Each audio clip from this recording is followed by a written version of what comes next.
지난 상반기 백화점과 마트는 보복 소비 효과를 봤지만 편의점 업계는 상대적으로 부진했습니다.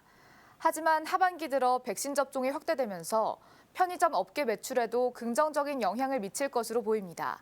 나정훈 기자입니다. 서울시 강남구에 위치한 한 편의점.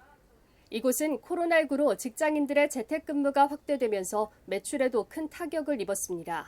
재택근무가 시행되면서 왔다 갔다 하는 행인들이 많이 없어져서 그것 때문에 많이 매출이 떨어진 부분이 있습니다.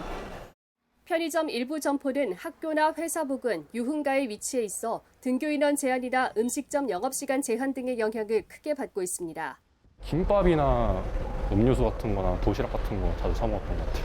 이제는 격주로 나가다 보니까 편의점 같은 것도 이제 갈 일이 없어지고 또 학원도 워낙 수업 시간도 줄이고 그리고 늦게까지 안 하다 보니까 이제는 편의점을 좀 이용해보는 좀 더 집에서 좀 더 자주 해결하는 것 같아요. 상반기 백화점과 마트 등 오프라인 유통업체들이 보복 소비 효과를 톡톡히 봤지만 편의점 업계는 상대적으로 부진했습니다.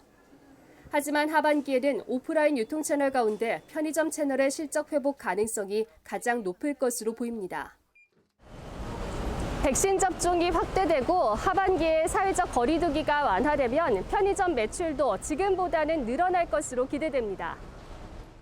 거리 두기 완화로 전면 등교가 시행되고 수도권의 경우 식당 영업이 12시까지 가능해지면 편의점 업계 매출에도 긍정적인 영향을 끼칠 것으로 전망됩니다.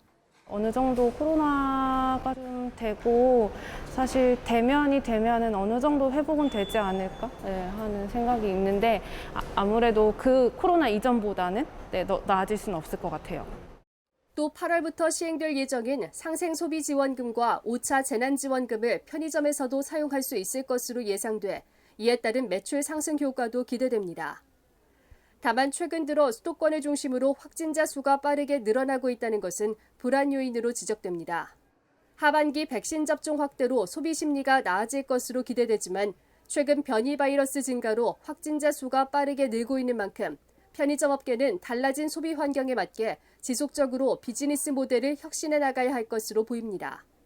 예스티비 뉴스 나정훈입니다.